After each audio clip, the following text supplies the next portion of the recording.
We're going to segue into the third panel,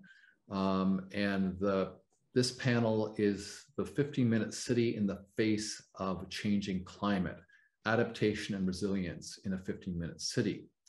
I think this is really a huge challenge for us, because not only do we have to accommodate all the human needs that planners have been working with for centuries, but now we have this new huge challenge that we must meet as a species in order to survive.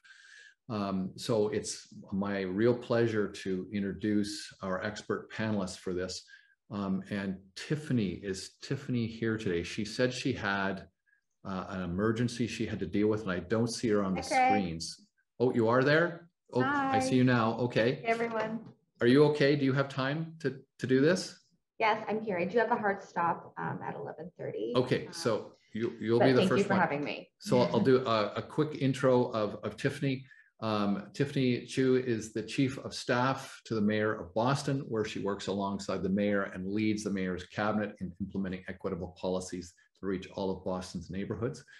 Graduated from MIT School of Architecture and Planning, Tiffany has a background in design, urban planning, and entrepreneurship. Previously, Tiffany served as the CEO and co-founder of Remix, a software platform for transportation planning. Commissioner of San Francisco Department of Environment. She sat on San Francisco's Congestion Planning Policy Advisory Committee, was at Code for America, Y Combinator, Zipcar, and Continuum. She's been named in Forbes 30 Under 30, LinkedIn's Next Wave of Leaders Under 35, and featured at South by Southwest, the New York Times Cities for Tomorrow Conference, and more. Welcome, Tiffany. So why don't we start with Tiffany's powerful idea? Okay. Hi, everyone. It is an absolute pleasure to be here with you all. Really honored to share the stage with so many illustrious thinkers. Let me start off my big idea slide with sharing kind of the 3 guiding principles that Mayor Michelle Wu has outlined for the city of Boston. Number 1, do the big things by getting the small things right.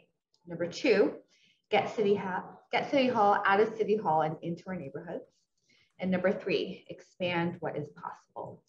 And for those of you who may or may not have been following Boston's politics, Michelle Wu is the first ever elected woman and person of color to be mayor of the city, which is very traditionally Irish and Italian bastion of power. And I wanted to nod to that history in the vocabulary of urban design in my slide here. So one thing that we have been discussing a lot about how to organize our cabinet, which is basically all of the department heads that report up to the mayor and myself, is how do we imbue climate as a fundamental part of every city department's approach. Even if you run public works, or if you run sanitation, or if you run property management, or even fire. There's so many aspects to climate change that must be a part of how we do business as a city now and into the future. So what I'm highlighting on this slide here is a little bit of a journey through Boston history. There is a major square in downtown Boston, the Back Bay, for those of you who are familiar, Copley Square, alongside Boylston Street on one end and Huntington Avenue on the other side. And for many, many years, Copley Square was actually not a square.